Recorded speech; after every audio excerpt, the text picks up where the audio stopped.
হ্যাঁ, আচ্ছা, প্রথম বিশ্বযুদ্ধের প্রত্যক্ষ কারণটা বলি। প্রত্যক্ষ কারণটা হচ্ছে অক্ষশক্তির দেশ অস্ট্রো-হাঙ্গেরি সার্বিয়ার একটা প্রদেশ দখল করে। প্রতিশোধ হিসেবে সার্বিয়ার একটা গেরিলা সংগঠন, এই গেরিলা সংগঠন হচ্ছে ব্ল্যাক হ্যান্ড। এই ব্ল্যাক হ্যান্ডের এই গেরিলা যে সংগঠনের তরুণদের একটা দল, যে আমাদের দেশের একটা প্রদেশ দখল করে ফেললো, আমরা এটার প্রতিশোধ নিব। এই ব্ল্যাক হ্যান্ড একটা নামে একটা জঙ্গি সংগঠনের একটা তরুণ একটা সংগঠন প্রতিষ্ঠা করলো। এই জঙ্গি সংগঠনের প্রধান হচ্ছে প্রিন্সেস গ্যাব্রিয়েলা। প্রিন্সেস গ্যাব্রিয়েলা কি করলো? অস্ট্রো-হাঙ্গেরির রাজা ফার্নান্ডো এবং রানী সোফিকে হত্যা করলো, গুপ্ত হত্যা করলো। এর প্রতিশোধ হিসেবে কি করলো? প্রতিশোধ হিসেবে বুলগেরিয়া একটা সময় উল্লেখ করে দিল যে 1 মাসের মধ্যে ব্ল্যাক হ্যান্ডের সবাইকে আমাদের হাতে তুলে দাও, নয়তো আমরা সার্বিয়া আক্রমণ করব। আর সার্বিয়ার পক্ষে মিত্র শক্তিগুলো ইউকে, ইউএসএ, ইউএসএসআর অবস্থা দিল যে না, কিছুতেই তাকে প্রিন্সেস গ্যাব্রিয়েলাকে অক্ষশক্তির হাতে তুলে দেওয়া যাবে না। হ্যাঁ, 28 জুলাই কি হলো যে অক্ষশক্তি প্রিন্সেস গ্যাব্রিয়েলাকে বুলগেরিয়ার নিকট হস্তান্তর করলো না, সাথে সাথে কি করলো? বুলগেরিয়ার পক্ষ নিয়ে জার্মান, অটোমান সাম্রাজ্য বা তুরস্ক এবং এই সরি, একটু কথাটা আবার বলি। মানে প্রথম বিশ্বযুদ্ধের প্রত্যক্ষ কারণটা হচ্ছে অস্ট্রো-হাঙ্গেরি কি করলো? সার্বিয়ার একটা প্রদেশ দখল করলো। প্রদেশ দখল করে সেই দখলকৃত প্রদেশে রাজা এবং রানী ঘুরতে গেছে তারা। রাজার নাম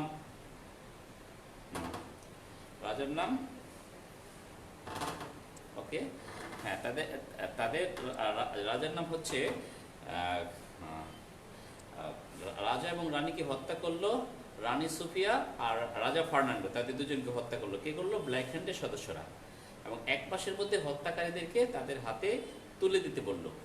কিন্তু তারা হত্যাকারীদেরকে তাদের হাতে তুলে দিল না, ফলে দুইটা শক্তির মধ্যে যুদ্ধ বেজে গেল। মিত্র শক্তি বলতেছে কিছুতেই তুলে দেওয়া যাবে না, অক্ষ শক্তি বলতেছে তুলে না দিলে হত্যাকারীদেরকে আমরা অ্যাটাক করব। এটা ছিল প্রত্যক্ষ কারণ। কিন্তু আমি মনে করি প্রত্যক্ষ কারণ কোনো কারণ না। মূলত প্রথম বিশ্বযুদ্ধটা হয়েছিল পরোক্ষ কারণের জন্য। কারণ ইউরোপে দীর্ঘদিন মানে পুঁজিবাদী বিশ্ব খুব দ্রুত গতিতে এগিয়ে যাচ্ছে। পুঁজিবাদী বিশ্ব তাদের পণ্য বিক্রি করার জন্য, প্রোডাক্ট বিক্রি করার জন্য, মার্কেটিং করার জন্য পুরো পৃথিবীতে অপেক্ষাকৃত ছোট ছোট দেশগুলোকে দখল করে তাদের কলোনি বানাইত। সেখানে জিওগ্রাফিক্যালি তাদেরকে দখল করত, ভৌগোলিকভাবে অর্থাৎ তাদেরকে দখল করত, দখল করে ওই দেশটাকে শাসন শোষণ করতো এবং সেখানে তাদের প্রোডাক্ট বিক্রি করত।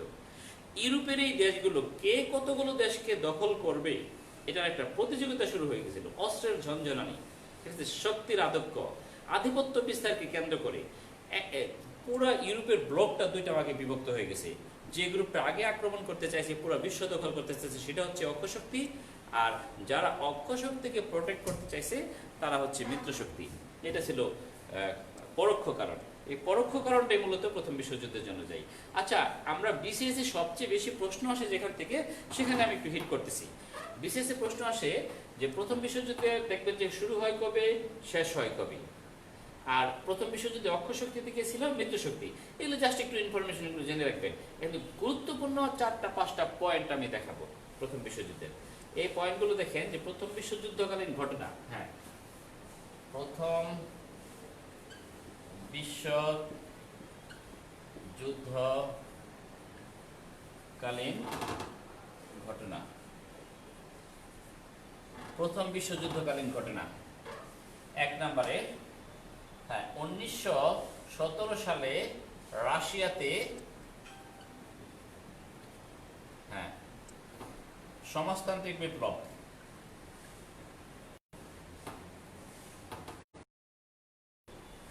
হ্যাঁ, 1917 সালে রাশিয়াতে সমাজতান্ত্রিক বিপ্লব হয়। যুদ্ধ কিন্তু 1914 সালে শুরু হয়েছে, 1918 সালে শেষ হয়েছে। 1917 সালে রাশিয়াতে সমাজতান্ত্রিক বিপ্লব ঘটলো, একটা কথা। হ্যাঁ, 2 নম্বরে দেখবো আমরা একটা কথা রাখতে পারি, 1917 সালে 7 জুন রাশিয়াতে সমাজতান্ত্রিক বিপ্লব হয়। সরি, এটা একটু অন্যরকম হিসাবটা একটু পরে। 1917 রাশিয়াতে প্রথম কথাটা। আবার দ্বিতীয় কথা হচ্ছে 1917 সালে রাশিয়া প্রথম থেকে নিজেকে প্রত্যাহার করে। নিজেকে প্রত্যাহার করে। 1917 সালে রাশিয়া প্রথম বিশ্বযুদ্ধ থেকে নিজেকে প্রত্যাহার করে। 3 নম্বর একটা বিষয় দেখেন, হ্যাঁ 1917 সালে ইউএসএ হ্যাঁ প্রথম বিশ্বযুদ্ধে ন্যাশনাল অ্যাফেয়ার্সের প্রথম প্রশ্নটা ছিল হ্যাঁ মানে বেলফোর ঘোষণা কত সালে হয়? 2 নভেম্বর। আরেকটা বিসিএস এই প্রিলিমিনারিতে ছিল যে প্রথম বিশ্বযুদ্ধে রাশিয়া যুক্তরাষ্ট্র কবে যোগদান করে। আরেকটা বিসিএস এর প্রশ্ন ছিল রাশিয়া প্রথম বিশ্বযুদ্ধে থেকে কবে নিজেকে প্রত্যাহার করে। আর একাধিক প্রশ্ন, অন্ততপক্ষে 10টা প্রশ্ন ছিল রাশিয়াতে সমাজতান্ত্রিক বিপ্লব হয় কত সালে। বিভিন্ন জব পরীক্ষা মিলে প্রায় 10টা 20টা এরকম প্রশ্ন আসছে, কয়েকদিন পর পর এর সাথে সমাজতান্ত্রিক বিপ্লব ঘটে। একটার সাথে একটা লিঙ্ক। এই ব্যাপারগুলো আমরা বিস্তারিত পড়বো, তাহলে মোটামুটি আমাদের হয়ে যাবে। এখন আমরা দেখব 8 জানুয়ারি 1918 সালে, হ্যাঁ 8 জানুয়ারি 1918 সালে যুক্তরাষ্ট্রের 28তম প্রেসিডেন্ট, হ্যাঁ 8 জানুয়ারি 1918 সালে যুক্তরাষ্ট্রের 28তম প্রেসিডেন্ট, তার নাম হচ্ছে উড্রো উইলসন। উড্রো উইলসন কি করছে? 14 দফা ঘোষণা করেন।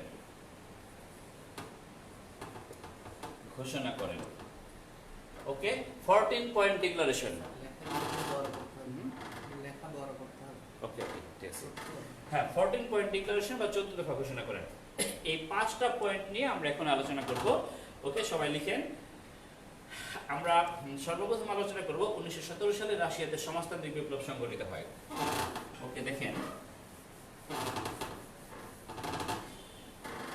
আচ্ছা সমাজতন্ত্র কি আর পুঁজিবাদ কি এটা একটু আমরা দেখব।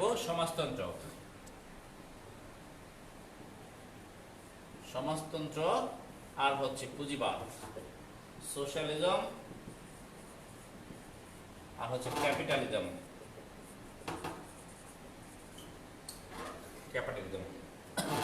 হ্যাঁ এই মনির ভাই, হ্যাঁ আচ্ছা এই সোশ্যালিজম বা সমাজতন্ত্র, ক্যাপিটালিজম বা পুঁজিবাদ। সমাজতন্ত্র হচ্ছে একদলীয় শাসন,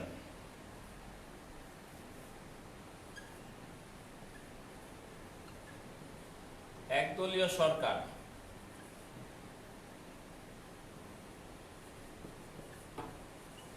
বহুদলীয় সরকার,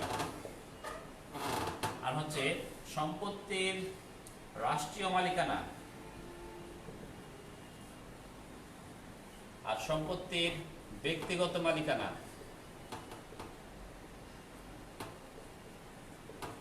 আচ্ছা এখন একটু দেখেন, একটু কলম দেওয়া যাবে, এখন একটু দেখেন সমাজতন্ত্র হচ্ছে এমন একটি সরকার যে সরকারে একটা দেশের প্রত্যেকটা মানুষ সমান সুযোগ সুবিধা পাবে, সমান খাবে, সমান পড়বে, ঠিক আছে। এখন সমান খাবে সমান পড়বে কিভাবে? ধরেন একটা লোককে সরকার বললো যে তুমি অফিসের পিয়ন, আরেকটা লোক অফিসের সর্বোচ্চ বস, যে যেটা হোক না কেন মাস শেষে প্রায় সমান বেতন পাবে। ব্যক্তিগত মালিকানা, সম্পত্তি থাকবে না, কার কতটুকু সম্পত্তি দরকার, কে কতটুকু সম্পত্তি ভোগ করবে, অতটুকু সম্পত্তি তাকে দিবে। নির্দিষ্ট সময় তারা মারা যাওয়ার পরে সম্পদটা আবার রাষ্ট্র অধিগ্রহণ করে নিবে, আবার আরেকজনকে দিবে। এই ধরনের একটা প্রক্রিয়া, ঠিক আছে। এই প্রক্রিয়াটা সর্বপ্রথম কে দিয়েছে? কার্ল মার্কস দিয়েছে। 1800 শতকে এই প্রক্রিয়া নিয়ে ব্যাপক গবেষণা হয়েছে। কার্ল মার্কস এবং অ্যাঙ্গেল এরা প্রচুর গবেষণা করছে। কার্ল মার্কস তার ক্যাপিটালিজম গ্রন্থের মধ্যে ক্যাপিটালিজম পুঁজিবাদের ব্যাপক কি করছে? সমালোচনা করে পুঁজিবাদের বিপক্ষে একটা আদর্শ দাঁড় করাইলো, তার নাম হচ্ছে সমাজতন্ত্র। হ্যাঁ, এই সমাজতন্ত্রের মধ্যে কার্ল মার্কস তার সোশ্যাল কার্ল মার্কস তার কমিউনিস্ট ম্যানিফেস্টো নামে একটা গ্রন্থ আছে, সেখানে 10টা ইশতেহার দিছে। কমিউনিস্ট ম্যানিফেস্টো মানে হচ্ছে কমিউনিস্টদের ইশতেহার। সমাজতন্ত্র বা সোশ্যালিজমকে আরেকটা ভাষা বলে কমিউনিজম। কমিউনিজম মানে হচ্ছে সাম্যবাদ, আর সোশ্যালিজম মানে সমাজতন্ত্র। মানে সমাজতন্ত্র সাম্যবাদ মূলত একই, মানে সমাজতন্ত্রের চূড়ান্ত রূপটা হইতেছে সাম্যবাদ, আর পুঁজিবাদের চূড়ান্ত রূপটা হইতেছে বিশ্বায়ন। আচ্ছা যাই হোক, প্রত্যেকটা মানুষ সমান সুযোগ সুবিধা পাবে, দেশের মধ্যে কোনো ধনী গরিব মিডল ক্লাস ফার্স্ট ক্লাস কিছুই থাকবে না, সকলের মানুষ হিসেবে তার মান। এবং এটা কিভাবে সম্ভব? এটা হইতেছে অর্থনীতিটাকে ঘুরে দিলে সম্ভব। এবার একজন মানুষ ব্যক্তিগতভাবে ব্যবসা বাণিজ্য করে অনেক টাকার মালিক হয়ে যায়, তার ব্যবসা প্রতিষ্ঠানে যারা জব করে তারা সবাই কর্মচারী থাকে। কর্মচারীরা কখনোই কি করতে পারে না, অনেক টাকা ইনকাম করতে পারে না। কেন পারে না? তাদের নির্দিষ্ট মাসে একটা বেতন পায় তারা। এখন এটা ব্যবসায়ী কেন ধনী হয়ে যাচ্ছে? ধরেন একটা গার্মেন্ট ব্যবসায়ী, এখন দেখা গেছে যে তার মাসে এরকম 10 কোটি টাকা ইনকাম হয় কোনো মাসে, কিন্তু 10 কোটি টাকা ইনকাম হলেও তার 9 কোটি খরচ, হলেও তো মাসে তার 1 কোটি এক্সট্রা থাকে।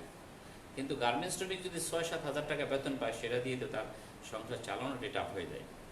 এখন কার্ল মার্কস বলতেছে যে এই উৎপাদনের হাতিয়ার, যে এই গার্মেন্টসের মেশিন, গার্মেন্টসের বিভিন্ন যন্ত্রপাতি, এটা ব্যক্তিগতভাবে একজন নিয়ে ব্যবসা বাণিজ্য করতেছে। ব্যক্তিগতভাবে মানুষ ব্যবসা বাণিজ্য করার জন্যই তো ব্যক্তিগতভাবে ব্যবসা বাণিজ্য করে অনেক ধনী হয়ে যাচ্ছে। এই ব্যক্তিগতভাবে ব্যবসা বাণিজ্য করতে পারবে না একজন মানুষ, তাহলে কি করতে হবে? ব্যবসা করবে রাষ্ট্রীয় মালিকানায়। মিল, ইন্ডাস্ট্রি, কল কারখানা, ব্যাংক, বাস, হাসপাতাল, যত কিছু আছে, মিল, ফ্যাক্টরি, সব কিছু রাষ্ট্রীয় মালিকানায় থাকবে। প্রত্যেকটা মানুষকে বাধ্যতামূলক রাষ্ট্রের হয়ে চাকরি করতে হবে, কাজ করতে হবে। রাষ্ট্র প্রায় সবার সুযোগ সুবিধা সমান দেবে। ঠিক আছে? কে সবচেয়ে বড় কর্মকর্তা, কে সবচেয়ে নিচু চাকরি করলো খবর না, চাকরি তার যোগ্যতা অনুযায়ী করবে, পড়ালেখা অনুযায়ী, মাস শেষে প্রায় সমান বেতন পাবে। That is called socialism. হ্যাঁ, এখন এই কার্ল মার্কসের এই তত্ত্ব ধরে এই কার্ল মার্কস কি করছে, তার গবেষণাটা করে উনি এইটা বাস্তবিক জীবনে এটা প্রয়োগ ঘটাতে পারেনি। এই কার্ল মার্কসের রাজনৈতিক এবং অর্থনৈতিক এই সমাজতন্ত্রের দ্বারা উদ্বুদ্ধ হয়ে 1917 সালে লেনিন কি করলো, তার হাজার হাজার বাহিনী নিয়ে রাশিয়ান সরকারকে হটায়া, সরকারের বিরুদ্ধে মোটামুটি সংগ্রাম করে সরকারকে হটায়া সেই সমাজতান্ত্রিক বিপ্লব ঘটাই দিল। ওকে, আমরা প্রথম বিশ্বযুদ্ধকালীন ঘটনার মধ্যে একটা ঘটনা বললাম, রাশিয়াতে সমাজতান্ত্রিক বিপ্লব ঘটল। আচ্ছা, একটা কথা, রাশিয়ার মানুষ রাশিয়াকে কিন্তু রুশ বলে। এটা পরীক্ষায় আরেকবার আসছে, একাধিকবার আসছে। রুশ বিপ্লব কত সালে? 1917 সালে। আচ্ছা, এখন এই লেনিন যে সমাজতান্ত্রিক বিপ্লব ঘটিয়েছে 1917 সালে, যে দলটা উনি প্রতিষ্ঠা করে সমাজতান্ত্রিক বিপ্লব ঘটাইছে, এই দলের নাম হচ্ছে বলশেভিক পার্টি। তাই একবার পরীক্ষায় আসছে যে বলশেভিক বিপ্লব কত সালে ঘটে। হ্যাঁ, বলশেভিক বিপ্লবটা ঘটে 1917 সালে। তার মানে সমাজতান্ত্রিক বিপ্লব, রুশ বিপ্লব, বলশেভিক বিপ্লব একই কথা। আরেকবার পরীক্ষায় আসছে অক্টোবর বিপ্লব কত সালে। তার মানে হচ্ছে সমাজতান্ত্রিক বিপ্লবটা এই রাশিয়াতে ঘটছে অক্টোবর মাসের 25 তারিখে।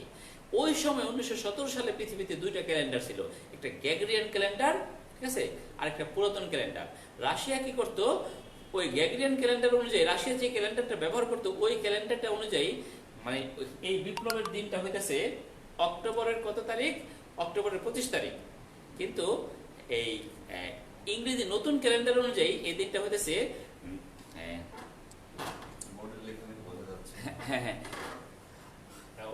ওইটা নভেম্বরের 7 তারিখ। নভেম্বরের 7 তারিখ নতুন ক্যালেন্ডার অনুযায়ী।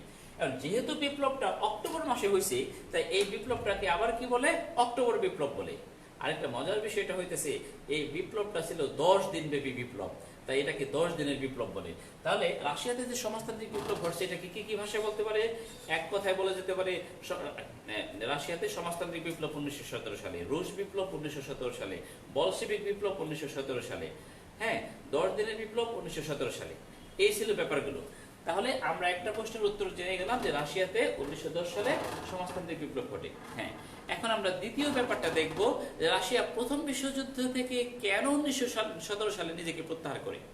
এখন খেয়াল করেন, আমি একটু উদাহরণের মাধ্যমে বুঝাই যে বর্তমানে রোহিঙ্গা ইস্যুতে মায়ানমারের সাথে বাংলাদেশের সম্পর্ক। এখন কোন কারণে আওয়ামী লীগ সরকার বর্তমানে ক্ষমতায়, সে কি করলো? মায়ানমারের সাথে রোহিঙ্গা ইস্যুতে যুদ্ধ শুরু হয়ে গেল। এই যুদ্ধ 1 বছর, 2 বছর, 3 বছর যুদ্ধ, মায়ানমারের সাথে বাংলাদেশের যুদ্ধ হচ্ছে। কিন্তু এই যুদ্ধকালীন সময় কি হইলো? বাংলাদেশে একটা নির্বাচন হইলো, জাতীয় নির্বাচনে। এই নির্বাচনে কি হলো? আওয়ামী লীগের পরাজয়ের মাধ্যমে বিএনপি ক্ষমতায় আসলো। বিএনপি ক্ষমতায় এসে বললো যে ভাই আমরা যুদ্ধ করবো না, আমরা আগে দেশটা করি। বিএনপি মিয়ানমারের সাথে একটা প্রস্তাব দিল, আসো সন্ধি করি। তার মানে কি, সাপোজ আওয়ামী লীগ সরকার যুদ্ধ শুরু করে দিছে, বিএনপি সরকার ক্ষমতায় এসে যুদ্ধটা থামাই দিছে। এখন খেয়াল করেন, রাশিয়াতে সমাজতান্ত্রিক বিপ্লব ঘটার আগে রাশিয়াতে যার অধীনে ছিল, জার, তারা টোটালি রাজতান্ত্রিক ভাবে দেশ চালিত, পুঁজিবাদী স্টাইলে দেশ চালিত, সামন্তবাদী স্টাইলে দেশ চালিত। ওই জারদের পতন ঘটছে লেনিনের নেতৃত্বে সমাজতান্ত্রিক বিপ্লব ঘটার কারণে। লেনিন ক্ষমতায় এসে বলতেছে, ভাই আমি যুদ্ধ করে দেশের ক্ষতি করব না, আমি সর্বপ্রথম আগে দেশের পুনর্গঠনের জন্য কাজ করব। তাহলে রাশিয়াতে 1917 সালে সমাজতান্ত্রিক বিপ্লব ঘটানোর জন্য, বিপ্লব ঘটার সাথে সাথে সমাজতান্ত্রিক সরকার ডিক্লেয়ার করলো প্রথম বিশ্বযুদ্ধ থেকে নিজেকে প্রত্যাহার করে নিলাম। দুইটা প্রশ্ন আমরা পেয়ে গেলাম। রাশিয়াতে সমাজতান্ত্রিক বিপ্লব ঘটছে, রাশিয়া প্রথম বিশ্বযুদ্ধ থেকে নিজেকে প্রত্যাহার করে নিছে। এখন আমরা তৃতীয় পয়েন্টটা দেখব। 1917 সালের 2 নভেম্বর বেলফোর ডিক্লারেশন হয়েছে। এই বেলফোর ডিক্লারেশনটা খুব গুরুত্বপূর্ণ। এখান থেকে অনেকগুলো প্রশ্ন আসবে, অনেকগুলো লিঙ্ক এখান থেকে জড়িত, এবং শুধু এটা প্রিলির ক্লাস না, প্রিলি রিটেন ভাইবা। আমি যেভাবে পড়াচ্ছি প্রিলি রিটেন ভাইবা 3টা কোর্সে আপনাদের মানে পড়ালেখা অনেকটা কভার হবে। এখন বেলফোর ডিক্লারেশনটা আমরা একটু দেখব।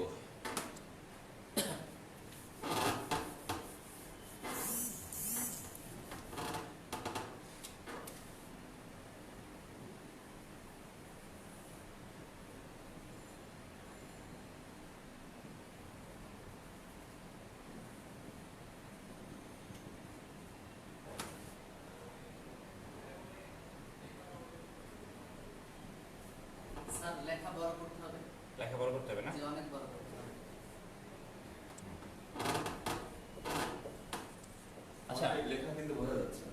লেখা বড় করতে হবে। লেখা বড় করতে হবে, এখানে লেখা বড় করতে হবে। আর হচ্ছে বলে বলে এখানে লিখছে লিখছে। আচ্ছা আচ্ছা, হ্যাঁ আচ্ছা, এটা হচ্ছে ইউরোপ, এটা হচ্ছে আফ্রিকা। আরো দুইবার করে বলে, হ্যাঁ, দুইবার করে বলে। এটা হচ্ছে ইউরোপ মহাদেশ, এটা হচ্ছে আফ্রিকা। ইউরোপ থেকে আফ্রিকাকে পৃথক করছে ভূমধ্যসাগর। এটা হচ্ছে এশিয়া আর এটা হচ্ছে আফ্রিকা। আর এখান থেকে একটা সাগর, এটা হচ্ছে হ্যাঁ লোহিত সাগর। লোহিত সাগর। আর এই লোহিত সাগর, এখানে একটা খাল আছে, এই খালটার নাম হচ্ছে সুয়েজ খাল। সুয়েজ খাল। আর এখানে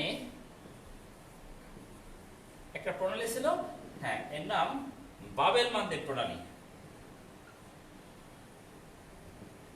বাবেল মানদেব প্রণালী। ওকে, সুয়েজ খাল। আচ্ছা, একটু জিওগ্রাফিটা আমরা হালকা একটু দেখি। আমরা বেলফোর ডিক্লারেশন নিয়ে আলোচনা করতেছি 2 নভেম্বর 1917 সালে। বলি, হ্যাঁ, প্রিয় শিক্ষার্থীবৃন্দ, আসলে নেটের সমস্যা আছে, যে কারণে বড় করে লিখলেও লেখাটা দেখা যাবে না। আর ভিডিওটা যেহেতু থাকবে, এই জন্য শুনতে হবে। খুব বেশি কিন্তু বোর্ডে লেখা থাকে না, আমরা শোনার চেয়ে বোর্ডের দিকে না, বোর্ডের যে লেখাটা বারবার আসে, কথা আসে, সেটা কিন্তু বুঝে নিতে হবে। ঢাকা সহ সারা বাংলাদেশে নেটের সমস্যা, একটু কষ্ট করে বোঝার চেষ্টা করতে হবে। যখন টিচার বলে তখন এই কথাটা কিন্তু মনোযোগ শুনতে হবে। যেমন এই যে ইউরোপ তো বলছে এখানে বারবার, এখানে ইউরোপ আছে, এখানে আফ্রিকা আছে, এই পাশে কি এশিয়া। Europe, Africa, Asia. তারপরে এখানে সুয়েজ খালটা দেখিয়েছে, ভূমধ্যসাগর দেখিয়েছে, এটা তো বারবার বলছে। এটা শুনে শুনে লিখতে হবে। হ্যাঁ, আর যেহেতু একটা ম্যাপ এখানে দিয়েছে, ম্যাপের মধ্যে অনেক বড় লিখলে তো হবে না, ঠিক আছে? এই জন্য একটু বুঝে নিতে হবে। টিচারের কথাটা খুব শুনতে হবে ভালো মতো। তারপরেও টিচারকে আমি অনুরোধ করব যে প্রত্যেকটা শব্দ 2বার করে বললে ভালো হবে বোধ হয়। ঠিক আছে, ধন্যবাদ। হ্যাঁ, ধন্যবাদ। আচ্ছা, আমি আবারও বলতেছি যে বেলফোর ডিক্লারেশনটা খুব সুন্দর করে শুনতে হবে, এটার সাথে বিশাল একটা হিস্ট্রি জড়িত। হ্যাঁ, আমি একটু প্রথম থেকে শুরু করতেছি, কারণ আজকে থেকে মাত্র 4500 বছর আগে, কত বছর আগে? 4500 বছর আগে পৃথিবীতে একজন মহামানব জন্ম নেয়। তার নাম হচ্ছে কি? তার নাম হচ্ছে ইব্রাহিম আলাইহিসসালাম। ইব্রাহিম আলাইহিসসালাম। এই ইব্রাহিম আলাইহিসসালামের 2 জন ছেলে ছিল। একটা ছেলের নাম হচ্ছে ইসমাইল, আর আরেকজন ছেলের নাম হচ্ছে ইসহাক। ইসমাইল আলাইহিস সালামের বংশধর হচ্ছে হযরত মুহাম্মদ সাল্লাল্লাহু আলাইহি ওয়াসাল্লাম। হযরত মুহাম্মদ সাল্লাল্লাহু আলাইহি ওয়াসাল্লাম। অপরদিকে ইসহাক আলাইহিস সালামের ছেলের নাম হচ্ছে ইয়াকুব, যাকে অনেকে বলে জ্যাকব অথবা বনি ইসরাইল। তার ডাকনাম হচ্ছে বনি ইসরাইল। এই বনি ইসরাইল, ইয়াকুব বা বনি ইসরাইলের বংশধর হচ্ছে হ্যাঁ মূসা আলাইহিস সালাম।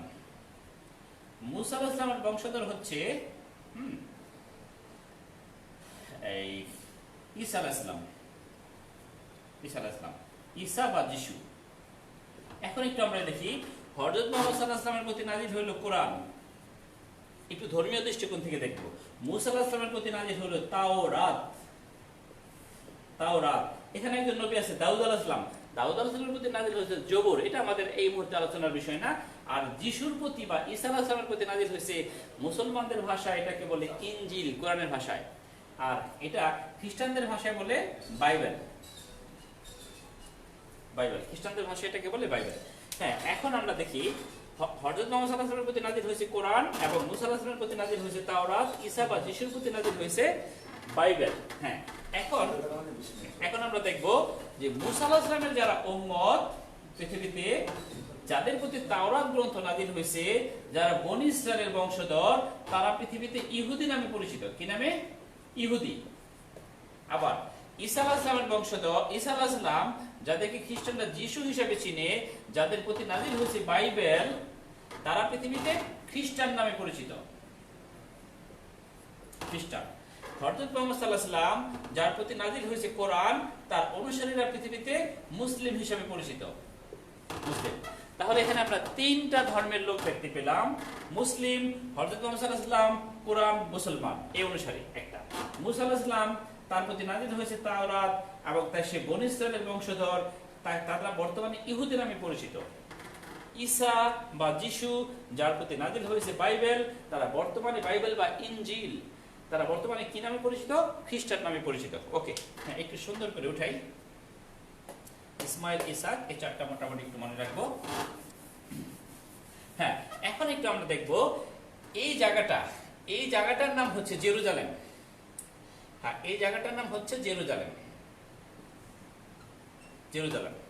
এখন এই জেরুজালেমে যে মুসা আলাইহিস সালাম পৃথিবীতে আসছে, মুসা আলাইহিস সালামের অনুসারীরা মুসা আলাইহিস সালামের তাওরাত গ্রন্থে কোনো একটা জায়গায় সৃষ্টিকর্তা লিখে রাখছে, হে মুসা, তুমি তোমার অনুসারীদেরকে নিয়ে এই জেরুজালেমের কোথায় চলে যাও?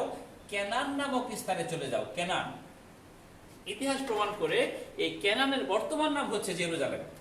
কেনানের বর্তমান নাম হচ্ছে জেরুজালেম। তাহলে বর্তমান যুগের ইহুদিরা দাবি করতেছে আজকে থেকে যে 4000 বছর আগে, 4500 বছর আগে আমাদের মুসা নবী পৃথিবীতে আসছে, তার প্রতি তাওরাত গ্রন্থ নাজিল হয়েছে। তাওরাত গ্রন্থের মধ্যে আমাদের সৃষ্টিকর্তা আমাদেরকে আদেশ দিয়েছে কেনান নামক স্থানে চলে যাও। এই কেনান নামক স্থানের বর্তমানে আধুনিক নাম হচ্ছে জেরুজালেম। তাহলে আমরা কি করব?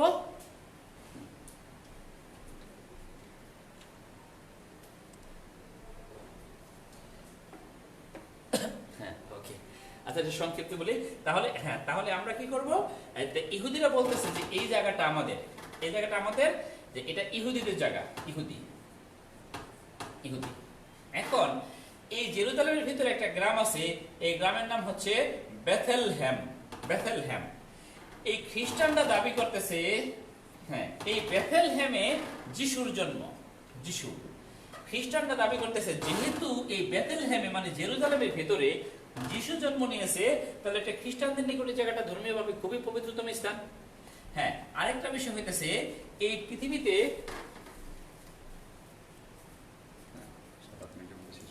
ঠিক আছে লিখে দিচ্ছি। হ্যাঁ, আরেকটা বিষয় হচ্ছে এই মুসলমানদের নিকট দুইটা পবিত্র স্থান। এই যে এখানে হইতেছে একটা জায়গা জর্ডানের পরে হইতেছে সৌদি আরব, ইয়েমেন, ওমান, সংযুক্ত আরব আমিরাত, কাতার, বাহরাইন, কুয়েত। হ্যাঁ, এখানে একটা মসজিদ আছে। এই মসজিদের নাম হচ্ছে মসজিদুল আকসা। এই মসজিদুল আকসা বা বাইতুল মুকাদ্দাস মসজিদ, এটা ছিল মুসলমানদের প্রথম কিবলা। এখন যেহেতু এটা মুসলমানদের প্রথম কিবলা, মুসলমানরা বলতেছে যে এটা আমাদের, এবং এই মসজিদ থেকে হযরত মুহাম্মদ সাল্লাল্লাহু আলাইহি ওয়াসাল্লাম কোথায় গেছে? মিরাজে গিয়েছেন। এখন দুইটা জিনিস, একটা হচ্ছে মুসলমানদের প্রথম কিবলা মানে এই দিকে মুসলমানরা মানে নামাজ আদায় করে, যেমন বর্তমানে মক্কা, এটা হচ্ছে মক্কা, কাবার দিকে নামাজ পড়ে। একটা সময় নামাজ পড়তে এখানে আল্লাহর আদেশে কি করলো? এইদিকে কিবলা স্থাপন করলো, মানে মসজিদুল আকসা থেকে। এখন মসজিদুল আকসা হওয়ার কারণে আরেকটা কারণে এটা গুরুত্বপূর্ণ, এখান থেকে আল্লাহর নবী মিরাজে গিয়েছেন আল্লাহর সাথে সাক্ষাৎ করতে, ইসলাম ধর্ম অনুযায়ী। তার মানে এই মুসলমানদের পবিত্র মসজিদ মসজিদুল আকসা অথবা বাইতুল মুকাদ্দাস মসজিদ জেরুজালেমে হওয়ার কারণে এটা মুসলমানদের নিকট, একটা মুসলিমদের নিকট খুবই গুরুত্বপূর্ণ স্থান। এখন দেখেন এই জেরুজালেমে ইহুদিরা বলতেছে এই জায়গাটা আমাদের মুসা নবী এখানে বসবাস করছে, খ্রিস্টানরা বলতেছে এখানে আমাদের ঈসা নবী জন্মগ্রহণ করছে, এবং মুসলমানরা বলতেছে এখানে আমাদের প্রথম কিবলা। এই তিনটা ধর্মের নিকটে এই জায়গাটা খুবই গুরুত্বপূর্ণ। এখন আমরা একটু ঐতিহাসিক হিস্ট্রি দেখি। এই জায়গাটা যখন যিশু পৃথিবীতে আসার আগ পর্যন্ত এই জায়গাটা ইহুদিদের দখল ছিল। যিশুর অনুসারী পৃথিবীতে এসে ইহুদিদেরকে এখান থেকে তাড়িয়ে দিল, টোটাল জায়গাটা খ্রিস্টানরা দখল করলো। 637 সালে খলিফা ওমর রাদিয়াল্লাহু তাআলা আনহু, ইসলামের দ্বিতীয় খলিফা, কি করলো? জেরুজালেম জয় করলো। মানে এই জেরুজালেমটা মুসলমানরা পুরোপুরি নিয়ন্ত্রণ নিয়ে নিল খ্রিস্টানদের কাছ থেকে। এবং 1000 সাল থেকে প্রায় 1100 সাল পর্যন্ত এখানে অনেকগুলো ক্রুসেড হয়েছে। সর্বশেষ সুলতান সালাউদ্দিন আইয়ুবী এই জেরুজালেমটা মুসলমানদের অধিকারে নিল। এবং 1299 সাল থেকে এই প্রথম বিশ্বযুদ্ধের 1917 সালের 2 নভেম্বর পর্যন্ত কি হলো? এই টোটাল এই জেরুজালেমটা কাদের দখলে ছিল? মুসলমানদের দখলে ছিল। অটোমান সাম্রাজ্যের পুরো সময়টা, হ্যাঁ, মুসলমানদের দখলে ছিল। এই প্রথম বিশ্বযুদ্ধে যখন অটোমান সাম্রাজ্য, বিশেষ করে তুরস্ক মানে খেলাফত, পুরা মানে মুসলিম দেশগুলোতে খেলাফত চালাইতো। এই অটোমান সাম্রাজ্য যখন প্রথম বিশ্বযুদ্ধে হেরে যাওয়ার পরে এই জায়গাটা ব্রিটিশরা দখল করে নিল। এবং ব্রিটিশরা দখল করে নিল 1917 সালে। এই ব্রিটিশদেরকে প্রথম বিশ্বযুদ্ধে জয়লাভ করার জন্য ইহুদিরা সাহায্য করেছে।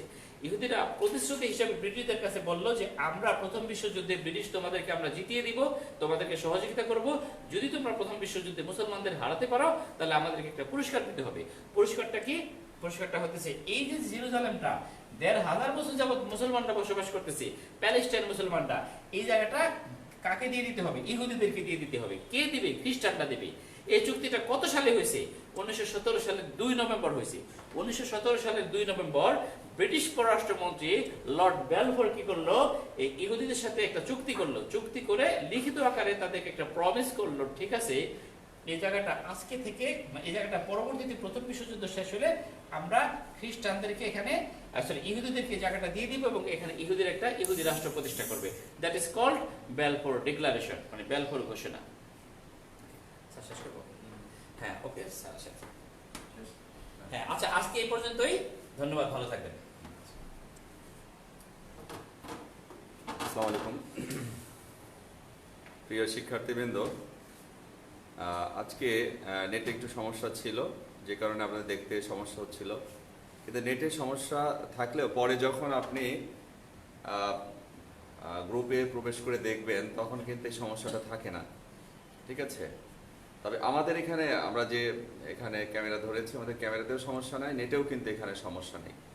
এই সমস্যাটা থাকে, এই জন্য যারা ঠিকমতো দেখতে পান না, নেট সমস্যার কারণে দেখতে পান না, পরে আবার আপনি গ্রুপে প্রবেশ করে যেহেতু ভিডিওটা থাকে সেখানে ভালো মতো দেখে নেবেন, ঠিক আছে? দেখে নোট করে নেবেন। আজকের খুবই গুরুত্বপূর্ণ একটা বিষয় ছিল যে সারা পৃথিবীতে যে অশান্তি, হ্যাঁ, তার মূল যে জায়গাটা, সেই জায়গাটাতেই কিন্তু টিচার হিট করেছে। এই বিষয়, আন্তর্জাতিক বিষয় বোঝার জন্য যে মূল কোথা থেকে বিশ্বে যে সংকট সৃষ্টি হয়েছে, সেই জায়গাটা কিন্তু উনি বোঝানোর চেষ্টা করেছে। আন্তর্জাতিক বিষয়াবলী আরও অনেকগুলো ক্লাস হবে, নানানভাবে নানান দিকে ক্লাস হবে, এই জন্য অপেক্ষা করতে হবে। আর যে কথাটি বলার জন্য আমি দাঁড়িয়েছি সেটা হচ্ছে, আমি এর আগে বলেছি, আজকেও বলছি যে আমাদের ঠিক আছে, আমাদের এই গ্রুপে দুটো, এই প্ল্যাটফর্মে দুটো ওয়ে আছে। একটা হচ্ছে আমরা জেনারেলি সবার জন্য উন্মুক্ত রেখেছি, কিছু ফ্রি ক্লাস থাকবে, এখানে আমরা পরীক্ষা নেব, এটা সবার জন্য উন্মুক্ত থাকবে, যেটা কথা দিয়েছি সেটা চলবে। কিন্তু এইভাবে যদি আমরা চালাতে থাকি আসলে পুরো কোর্স আমরা কমপ্লিট করতে পারবো না, পরীক্ষা এসে যাবে। গতকালকেও আমি বলেছি, আজকেও বলছি যে এমনও হতে পারে যে পরিবেশ পরিস্থিতি স্বাভাবিক হলে উইদিন 6 মান্থ 41, 42, 43 বিসিএস কিন্তু হয়ে যেতে পারে। যে কারণে খুব ভালো মতো প্রিপেয়ার্ড হতে হবে, যেহেতু আপনারা সবাই বাসায় আছেন, বড় একটা সুযোগ। এই পুরোপুরি প্রিপেয়ার্ড হওয়ার জন্য আমরা আগামীকাল তার একটা রূপরেখা দিয়ে দেব, যে পরিকল্পনা আমরা নিয়েছি সেই পরিকল্পনাটা দিয়ে দেব, যে পরীক্ষাগুলো কিভাবে হবে, মার্কস কীভাবে থাকবে, সিলেবাসটা কীভাবে দেবো, সব কিছু আমরা ডিটেলস কালকে সারাদিনে অনেকগুলো পোস্ট করব, সেখানে আমরা জানানোর চেষ্টা করব, এটা বোঝানোর চেষ্টা করব। তো অনেকেই প্রশ্ন করেছেন যে হঠাৎ ইংলিশ লিটারেচার অনেক ব্রড একটা সিলেবাস পুরো দিয়েছে, এটা আমি একটা লোড দিয়েছি, কিন্তু সবগুলো পরীক্ষা তো আর এরকম হবে না। হ্যাঁ, সাবজেক্টিভ টেস্ট যখন হবে তখন এই লোডটা নিতে হবে। তাছাড়া পুরো সিলেবাসটাকে আমরা ছোট ছোট করে যে 20 ভাগে ভাগ করেছি ওইভাবে পরীক্ষাগুলো হবে। তো এখানে পরীক্ষা গুলোর ভেতরে পুরো সিলেবাসে প্রবেশ করতে পারবো এবং পরীক্ষাগুলো আমরা 2 দিন 3 দিন মাঝখানে গ্যাপ রেখে রেখে কমপ্লিট করব। সেটা গুগলে আমরা পরীক্ষাটা নেব আর জুমে আমরা ক্লাসগুলো নেব। এজন্য একটা পরিমাণ আমি নির্ধারণ করেছি, পরিমাণটা খুবই কম। সেটা হচ্ছে আমরা ভর্তি ফি 18,200 টাকা নিই, কিন্তু এখানে আমরা মাত্র 5,200 টাকায় করাবো। আরেকবার বিষয়টা ক্লিয়ার করে দিই, সেটা হচ্ছে যে 5,200 টাকায় ভর্তি হলে এই সব ক্লাস এক্সাম কিন্তু এর মধ্যে ইনক্লুড, আর শুধু এক্সামের জন্য আমরা রেখেছি 2,200 টাকা। এবং নোট আমরা 120টা যে নোট দেবো, এই 120টি নোট আমরা ডাকযোগে 2বার স্টুডেন্টের অ্যাড্রেসে পাঠিয়ে দেবো। জাস্ট আপনাকে ওই খরচটা আপনাকে দিতে হবে, পাঠানোর খরচটা আপনাকে দিতে হবে। নিশ্চয়ই আমি বোঝাতে পেরেছি আপনাদের যে শুধু আমাদের অফিসে খরচ যেটা লাগতে পারে এটা কিন্তু টিচারদের নিয়ে আসা, তারপরে একটা ব্যয়বহুল একটা ব্যাপার আছে, ঠিক আছে। হ্যাঁ, আমি তো একটা জায়গা কিন্তু উন্মুক্ত রেখে দিয়েছি, যেটা আমি বলেছি এখনো বলছি, ভবিষ্যতে বলবো, সেটা আমি তো উন্মুক্ত রেখেছি, ফ্রি রেখেছি। কিন্তু পুরো কোর্সটা কমপ্লিট করার জন্য এইভাবে যদি আমরা আগাই তাহলে শেষ করা যাবে না। এই জন্য যাদের সাধ্য আছে তারা আমরা ভর্তি নিয়ে নেব। অনেকে আমাদের সাথে কথা বলছে। হ্যাঁ, তো আমরা এখানে একটা অফারও রাখবো যে আগামীকালকে আমরা যে ভর্তি এটা দেব, আগামীকালকের মধ্যে যারা ভর্তি হবে তাদের জন্য আরও 1,000 টাকা কম থাকবে, অর্থাৎ 4,200 টাকা কালকে ভর্তি হতে হবে। শুধু কালকে যারা ভর্তি হবে তাদের জন্য এই অফারটা থাকবে, ঠিক আছে। আর এক্সাম কোর্সের জন্য তো ওই 2,200 টাকা। আর একটা কথা আবারও আমি বলে দিই, নোটপত্র যে আমরা 120টা নোট দেবো, নোটের জন্য অতিরিক্ত কোনো টাকা কিন্তু আমাদেরকে দিতে হবে না, শুধু পাঠানোর খরচে 100-200 টাকা লাগতে পারে, সেটা আপনারা দিয়ে নিয়ে নেবেন, ঠিক আছে। এটা আপনাদের একটু বুঝতে হবে বিষয়টি, কারণ আমাদেরকেও তো এটা আমাকে পরিচালনা করতে হবে, সেখানে তো এটা খরচের একটা বিষয় আছে, টিচারদেরকে নিয়ে আসা হয়। হ্যাঁ, তো আর ক্লাসের বিষয় বলি, যখন আমরা ভর্তি করি ভর্তিকৃত স্টুডেন্টরা যখন ক্লাস করবে তখন ক্লাসের সিস্টেমটা এরকম থাকবে না, একদম নির্দিষ্ট একটা টাইম থাকবে। সেই নির্দিষ্ট টাইম কতটুকু থাকবে?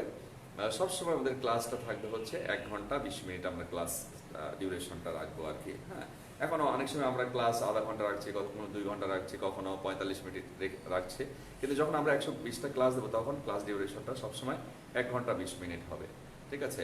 এবং ক্লাসের কাঠামোটা আরও চেঞ্জ হবে, সেগুলো পরিকল্পিতভাবে হবে, কোন টিচার কখন কোন ক্লাস নেবে, কোন টপিক নেবে, এটা আমরা সব কিছু উল্লেখ করে দেবো। পুরো প্ল্যানটা আমরা স্টুডেন্টের কাছে আগে থেকে দিয়ে দিতে পারবো। তো আগামীকালকে গ্রুপে চোখ রাখতে হবে। আমরা সারাদিনেই এই বিভিন্ন সময়ে কালকে দিনের মধ্যে এই বিষয়গুলো ক্লিয়ার করার চেষ্টা করব। কোর্স প্ল্যান, তারপরে পরীক্ষা কিভাবে দেবো, ভর্তিটা কিভাবে করব, এই জন্য আপনারা সবাই গ্রুপে কালকে দিনের যে কোনো সময় যখনই ফ্রি থাকেন তখন এখানে চোখ রাখবেন, ঠিক আছে। তো আজকে আমি আর কথা আগাতে চাচ্ছি না, এখানে শেষ করছি। সবাইকে ধন্যবাদ জানিয়ে আজকে লাইভ ক্লাস শেষ করছি। আগামীকালকে কোন ক্লাস থাকবে না থাকবে সেটা আমি সকাল 8টার পরে জানিয়ে দিতে পারবো। তো আজকে আর কথা বাড়াতে চাচ্ছি না, আবারও সবাইকে ধন্যবাদ জানিয়ে শেষ করছি। আসসালামু আলাইকুম রহমতুল্লাহি ওয়া বারাকাতুহু।